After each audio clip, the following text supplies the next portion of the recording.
Greetings, dear colleagues. I'm going to talk about infection control in tuberculosis. There are some historical facts about tuberculosis. 2000 years BC was written Code of Hammurabi. It said that man can divorce from his wife with pulmonary form of tuberculosis.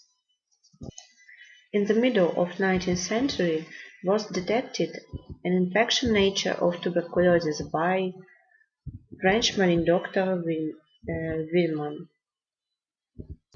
He injected sputum into the respiratory tract of guinea pigs and concluded that tuberculosis is a contagious disease. The next experiment was made by pathologist Confheim in 1897. He injected pieces of organs of tuberculosis patients into rabbits in the anterior chamber of the eye and observed the formation of tuberculosis.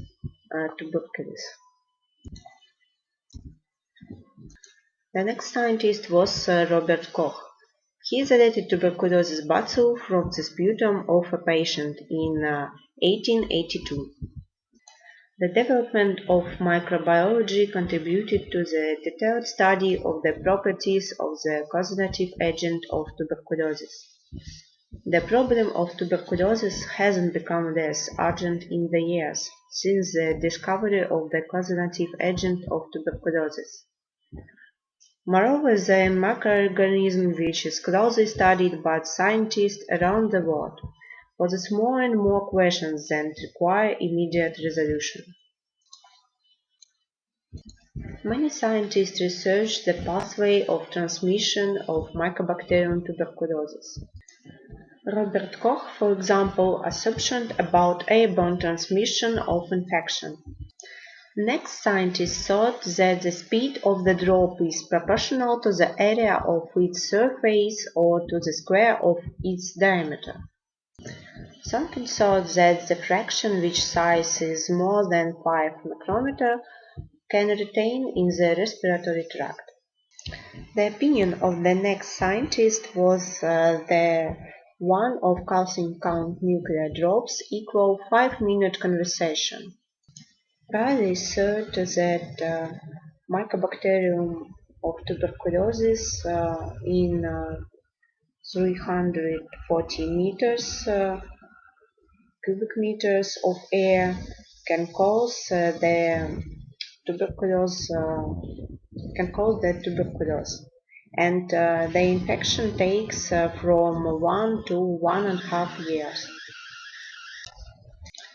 In this slide you can see the picture with causative agent of tuberculosis. The genus of it is Mycobacteria, and the species has about 70 Mycobacteria. The most common cause of tuberculosis are human species. It's about 90 to 95% of this disease. The next cause are bullish species. They cause about 5 to 10%. And the last cause of tuberculosis are African species. Mycobacterial tuberculosis are very resistant in the external environment. For example, dried sputum can consist them for years. Also, they can be on street dust on book pages for 2 or 3 months. There are some physical and chemical factors that can inactivate this pathogen. For example, sunlight inactivates this in 5 to 10 minutes, or boiling for 5 minutes. The main source of infection is a patient with pulmonary tuberculosis, less often patients with other localization of tuberculosis processes. The most common route of transmission is by air. Patients with tuberculosis processes produced aerosols when coughing, sneezing, signing, talking. For example, in conversation, aerosol contains about 200 fractions of mycobacteria.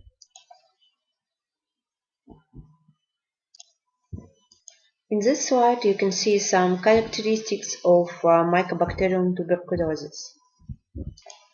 The large particles, which often is more than 140 microns, quickly settle on the surface, for example, house dust.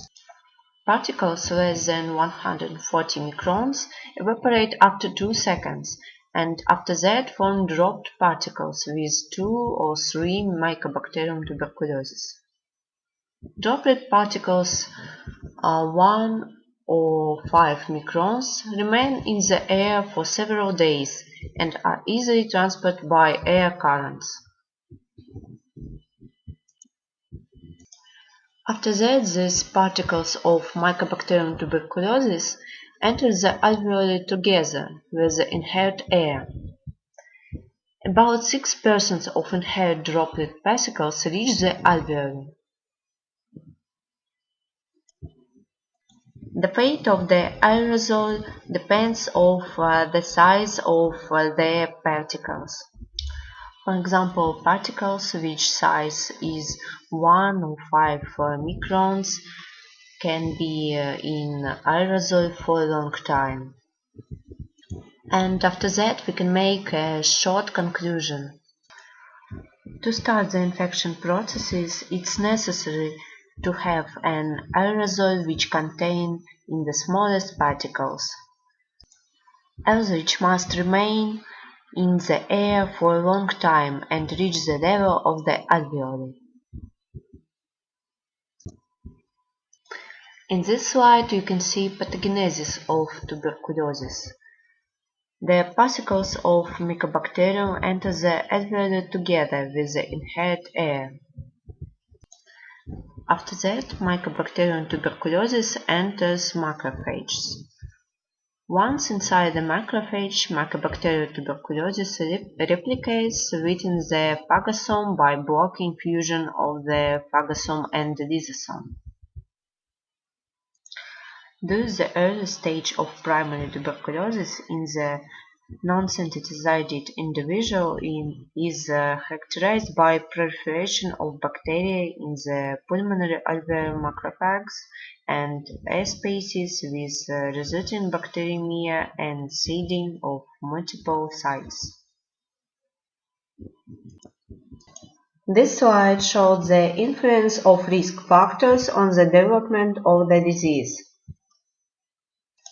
Development of the disease depends on the number of infection patients in society, duration of the contagious period, and the number and nature of contacts or relationships between infection patients and persons per until of time of contagiosis.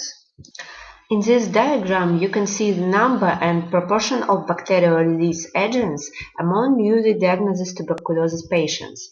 Newly diagnosed patients with tuberculosis of the respiratory organs and the lungs. The number of infection bacilli in the air of the room depends on these reasons. The first reason is contagiousness. For example, sputum smear, percentage cavities, straight and frequency of cough. Second reason is awareness of tuberculosis problems, cough, equate and treatment. And last, sputum stimulation procedures. Tuberculosis contagiousness depending on the bacteriological status and proximity to the source of infection. The first diagram includes all the occasions with positive sputum analysis tests on the Mycobacterial tuberculosis, and the next diagram all the negative tests. The number of bacilli obtained by inhalation depends on these factors. Previously infected people are less sensitive to the effects of subsequent infection. High prevalence of tuberculosis in the region. HIV infection and change in the bronchial mucosa, dust, smoke, and other reasons. And environmental factors, they include enclosed space, lack of ventilation, and recirculation of air containing Mycobacterial tuberculosis. Only 10% of people can get an infection in the first year, and only 5% of people during the first 5 years. And people who has HIV infection, diabetes, and other concomitant diseases can be at risk.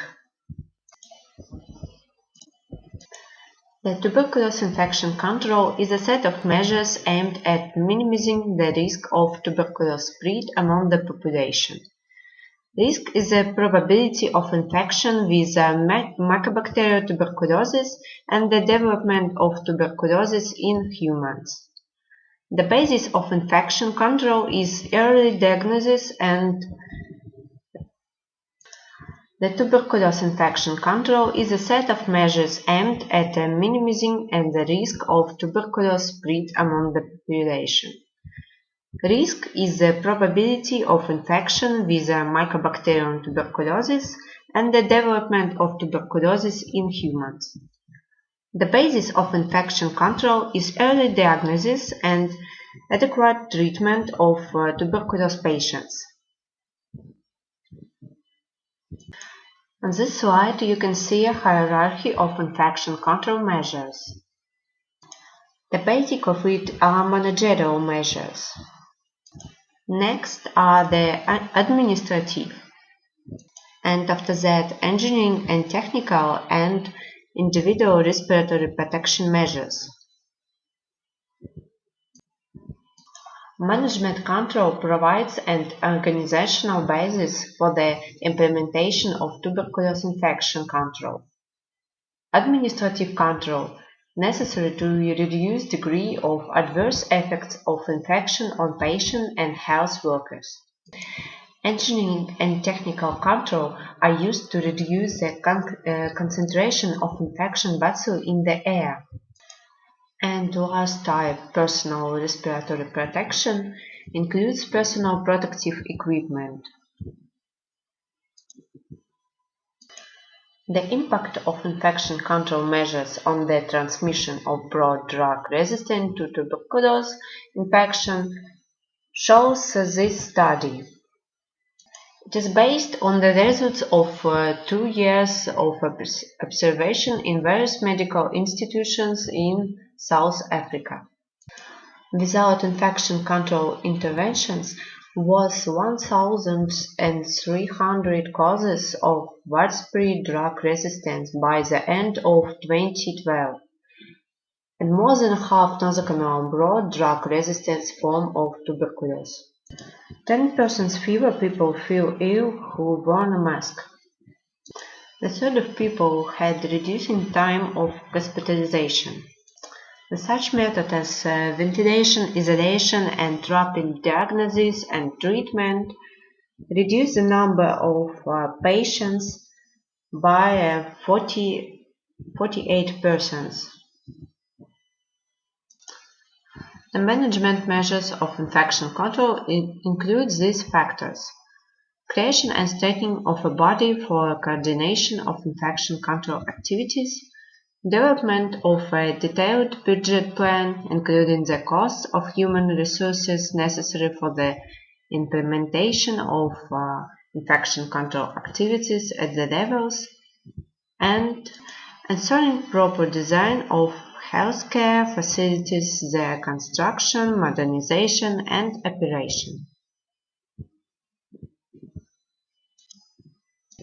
The next management measures are organization of tuberculosis screening of healthcare workers who have professional contact with the source of infection, direction efforts to disseminate information about infection control and its promotion, and monitoring and evaluation the implementation of a set of measures of infection control. And the last part, The last part is preparation and conduct of applied scientific research, called operation research. There are some construction and sanitary and hygienic standards which we use for prevention tuberculosis infection.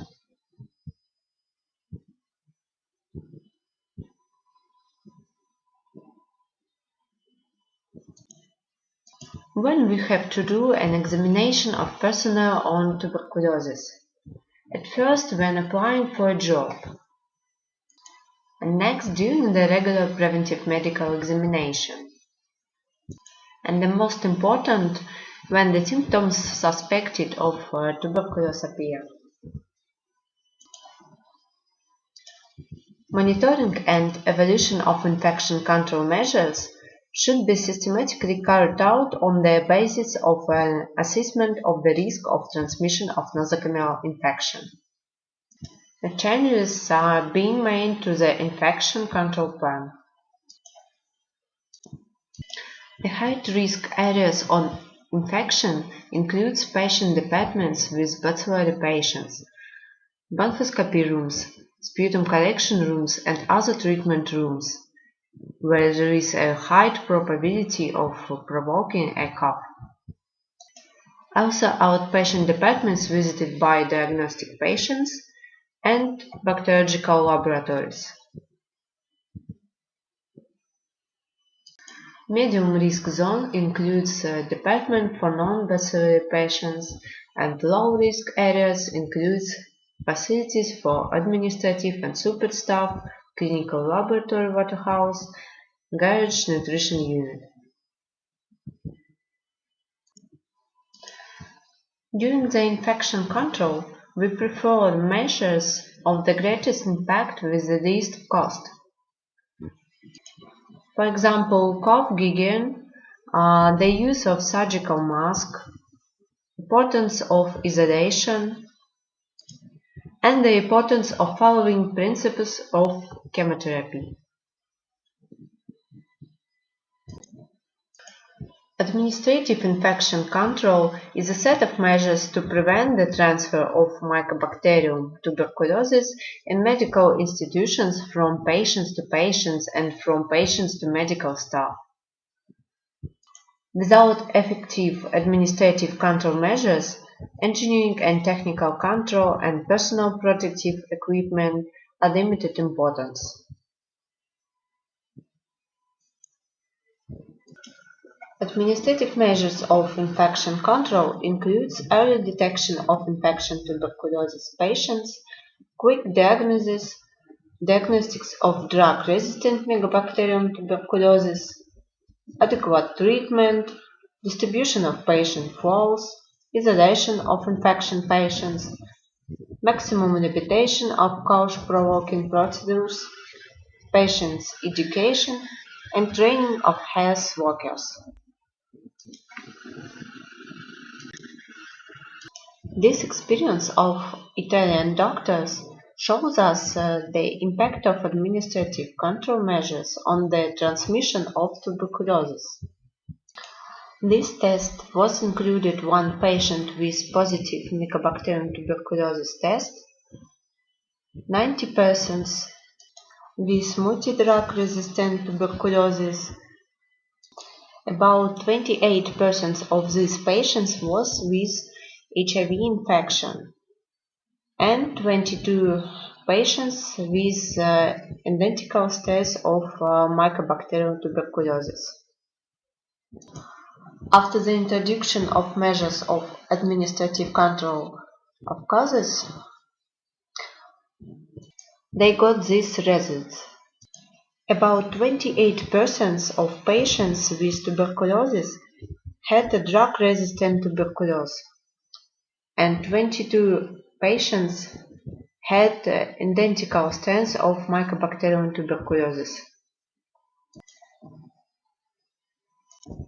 For early diagnosis, it's necessary to do examination of sputum of the cum by simple microscopy to all persons with complaints suspected of tuberculosis.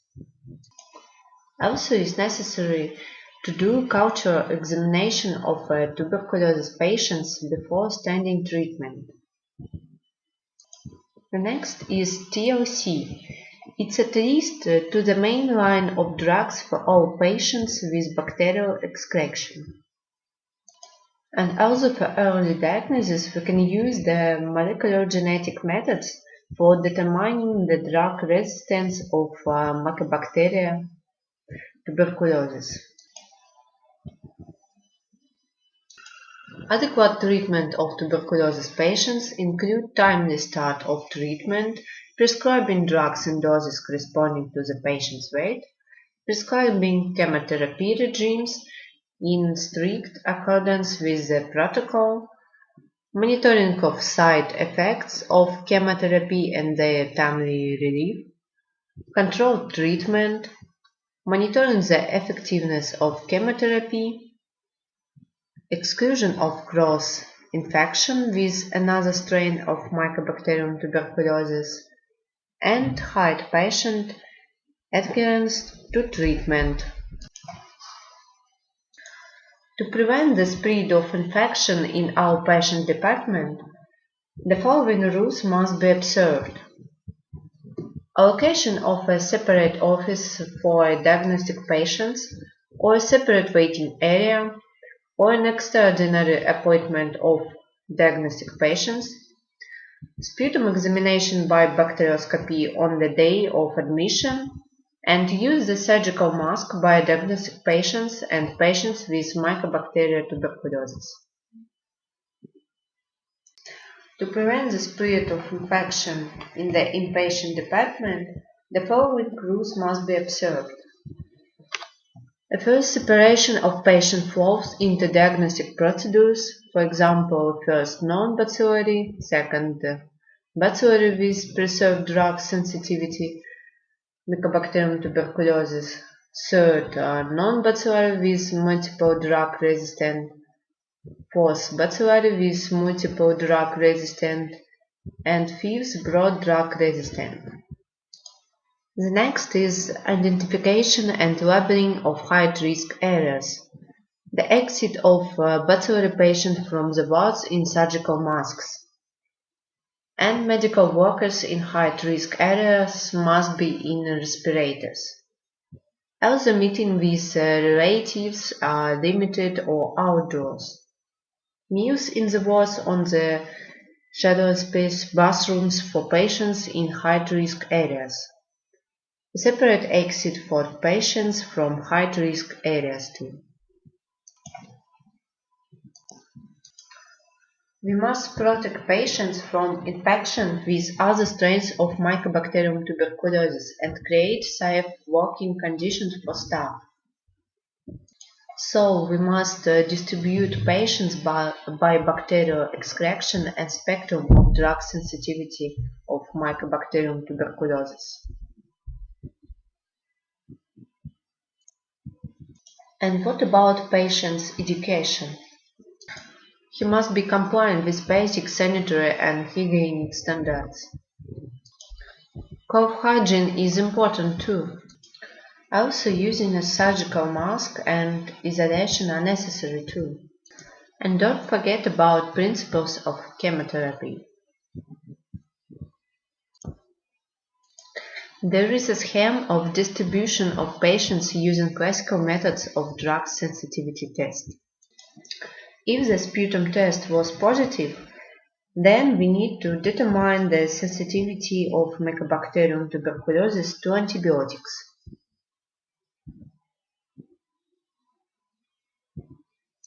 This slide shows how a sick person should behave. You should wear a surgical mask, wash your hands, and cover your mouth when you're coughing. When and why training of health workers is needed? At first, when applying for a job in anti-tubercular institutions. There are seminars and conferences for nurses and doctors about tuberculosis. They learn about the principles and measures for infection control. And the last part, engineering and technical measures on infection control. They include ventilation, ultraviolet bacterial radiation, and filters. Dear Codex, thanks for your attention. Bye.